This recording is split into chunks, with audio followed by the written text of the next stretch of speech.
नमस्कार नहीं welcome you world affairs. मैं हूं प्रशांत धवन। नाउ रिसेंटली बांग्लादेश के जो करंट फाइनेंस मिनिस्टर हैं, वित्त मंत्री हैं, इन्होंने ऑन रिकॉर्ड ये कह दिया कि दुनिया का कोई भी डेवलपिंग कंट्री कई बार सोचेगा चाइना से लोन लेने से पहले, क्योंकि बेल्ट एंड रोड इनिशिएटिव के अंडर जो श्रीलंका ने लोन लिए चाइना से और जो फिर श्रीलंका का हाल हुआ, ये दुनिया के सामने है। अब दुनिया बहुत हद तक अलर्ट है, कोई भी देश सीधा जंप नहीं करेगा बीआरआई पर। यह स्टेटमेंट अपने आप में बहुत ज़्यादा मैटर करती है। इन्होंने खुद ही यहाँ पर ऑलमोस्ट डिक्लेयर कर दिया कि बांग्लादेश कुछ खास नई इन्वेस्टमेंट, नए लोन चाइना से नहीं चाहता। We are not looking at China from any kind of debt relief. और सबसे इंटरेस्टिंग बात यहाँ पर पता है क्या है, कि ऐसा नहीं है कि बांग्लादेश के वित्त मंत्री ऐसे ही सो के उठे, मीडिया के सामने गए और ये स्टेटमेंट दे दी।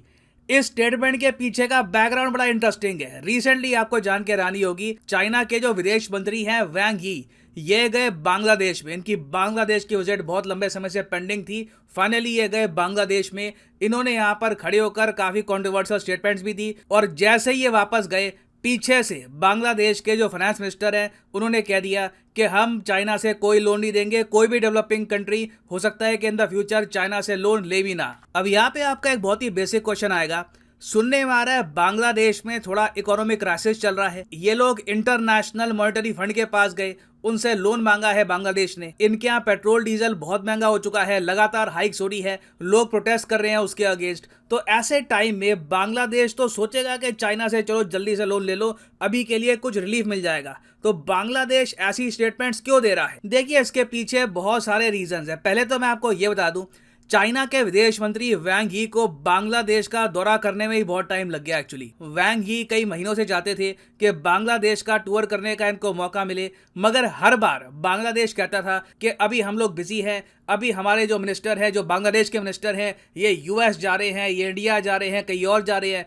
चाइना के विदेश मंत्री को बहुत बार अपनी विजिट रीशेड्यूल करनी पड़ी, ट्रैवल डेट्स एडजस्ट करने पड़े बांग्लादेश के हिसाब से, तब जाकर फाइनली इनको मौका मिला बांग्लादेश में जाने का। और जब ये बांग्लादेश में पहुंचे भी, तब इनका कोई जरा भव्य वेलकम हुआ नहीं। और इसके कई रीजन है, बहुत से रीजन है। पहला रीजन तो मैं आपको ये बताता हूँ, रिसेंटली आपको पता होगा कि बांग्लादेश ने $3.86 बिलियन का एक बहुत लंबा ब्रिज, बांग्लादेश का सबसे लंबा ब्रिज किया इनॉग्रेट पद्मा रिवर पर। पद्मा रिवर ब्रिज एक मैं कहूंगा बहुत ही इंपॉर्टेंट ब्रिज है बांग्लादेश की पूरी इकोनॉमी के लिए। नाउ बांग्लादेश की सरकार को गुस्सा तब आया जब आज से कुछ महीनों पहले शेख हसीना ने पद्मा ब्रिज को इनॉग्रेट किया। तब चाइना अचानक से खड़ा हो गया और यह बोलना स्टार्ट कर दिया कि देखिए, ये है चाइना के बेल्ट एंड रोड इनिशिएटिव का कमाल, हमने एक ब्रिज बिल्ड किया बांग्लादेश में। बेसिकली चाइना ने क्या किया, इस ब्रिज का जो क्रेडिट है सारा खुद ले लिया और इंटरनेशनल मीडिया को यह बोलना स्टार्ट कर दिया कि ये गरीब देश बांग्लादेश, देखो हम इसकी कैसे हेल्प करते हैं। बांग्लादेश की सरकार ये सब देखकर इतना एनॉयड हो गई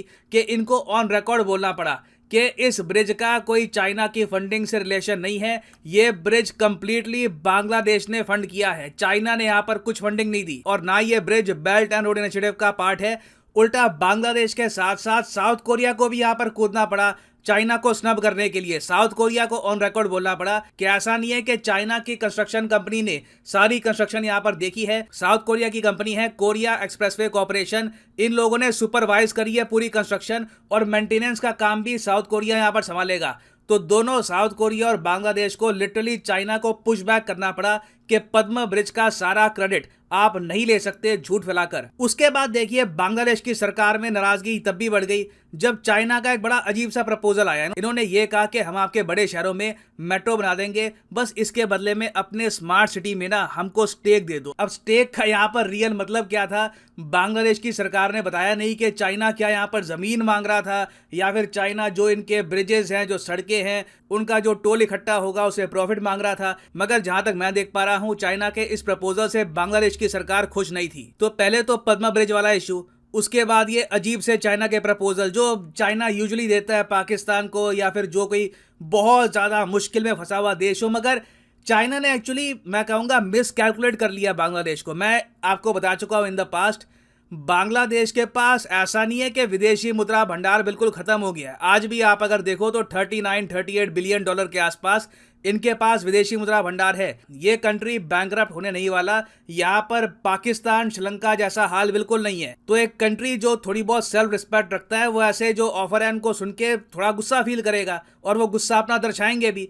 अब इस सब के बाद ना जब वैंग यी आए बांग्लादेश में, इन्होंने कुछ ऐसी स्टेटमेंट्स दी जो बांग्लादेश की फॉरेन पॉलिसी के हिसाब से इनको सूट नहीं करती थी। वैंग यी ने ऑन रिकॉर्ड कह दिया बांग्लादेश में खड़े होकर कि हम चाहते हैं, चाइना चाहता है कि बांग्लादेश उसकी साइड में हो जाए।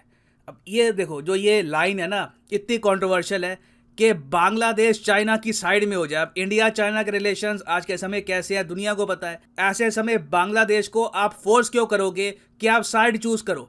आपने कभी देखा है कि जयशंकर साहब ऐसी कमेंट दे? नहीं।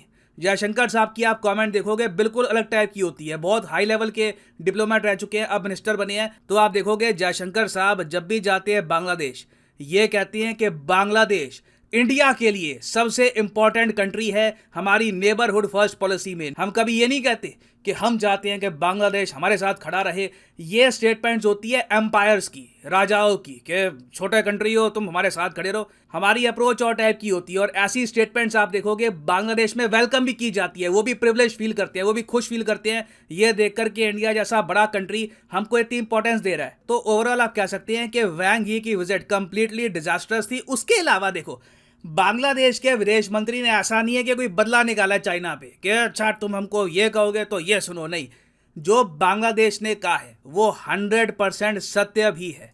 बस इन्होंने ओपनली दुनिया के सामने सत्य बोल दिया। ऑलरेडी आप अगर देखो तो ये सारे देश जो यहाँ पे आपको दिख रहे हैं ये ऑफिशियली चाइना के डेट ट्रैप में आ चुके हैं।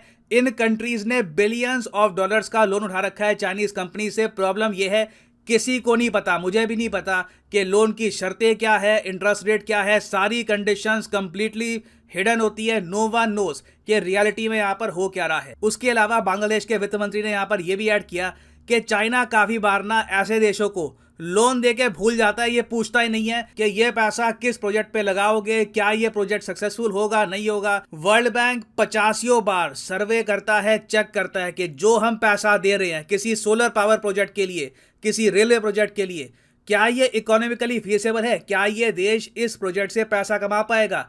चाइना देखता ही नहीं है। ऑलमोस्ट चाइना चाहता है कि अभी बस आप लोन ले लो, लग्जरियस टाइम बिताओ 3-4 साल के लिए, बाद में हम लोन की वसूली करते करते आपको डेट ट्रैप पे फंसा देंगे, फिर आपके एसेट्स हो जाएंगे चाइना के। अब इस सब के बियॉन्ड अगर मैं बात करूं, क्योंकि देखो हर कंट्री पहले ना अच्छे से देखती है आसपास के माहौल क्या बना हुआ है, जो ये स्टेटमेंट देंगे क्या इसका बहुत नेगेटिव इम्पैक्ट तो नहीं हो जाएगा।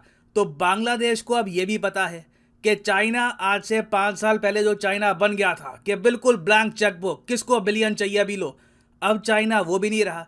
जो रीसेंट वीडियो सामने आई है कि चाइना के बैंक्स के आगे टैंक खड़े हैं, दुनिया ने देखी है, दुनिया भी समझ गए हैं कि चाइना का भी जो हनीमून पीरियड था इकोनॉमी के हिसाब से ये खत्म होने को आ रहा है। अभी रिसेंटली आप अगर देखो तो जो नई इन्वेस्टमेंट्स थी इन पाकिस्तान एंड रशिया, ये बहुत ज्यादा ड्राई हो चुकी है। सिंस कोविड-19 मैं कहूंगा चाइना ने कोई मेजर इन्वेस्टमेंट कहीं पर करी नहीं है। तो बांग्लादेश भी जानता है कि चाइना के पास अब कोई ऐसी जादू की छड़ी बची भी नहीं है जिससे रातों रात ये बांग्लादेश के सारे दुख दर्द ठीक कर देंगे। तो जो ये स्टेटमेंट है बाय बांग्लादेश, मैं कहूंगा बहुत इंपॉर्टेंट है। इसका इम्पैक्ट आप महसूस करोगे साउथ एशिया में, इवन अफ्रीका में, दुनिया भर में सरकारें ये जो स्टेटमेंट है इस पर गौर करेगी और आप देखोगे चाइना का बेल्ट एंड रोड इनिशिएटिव अपने फेलियर की तरफ धीरे धीरे बढ़ता रहेगा इन द नियर फ्यूचर।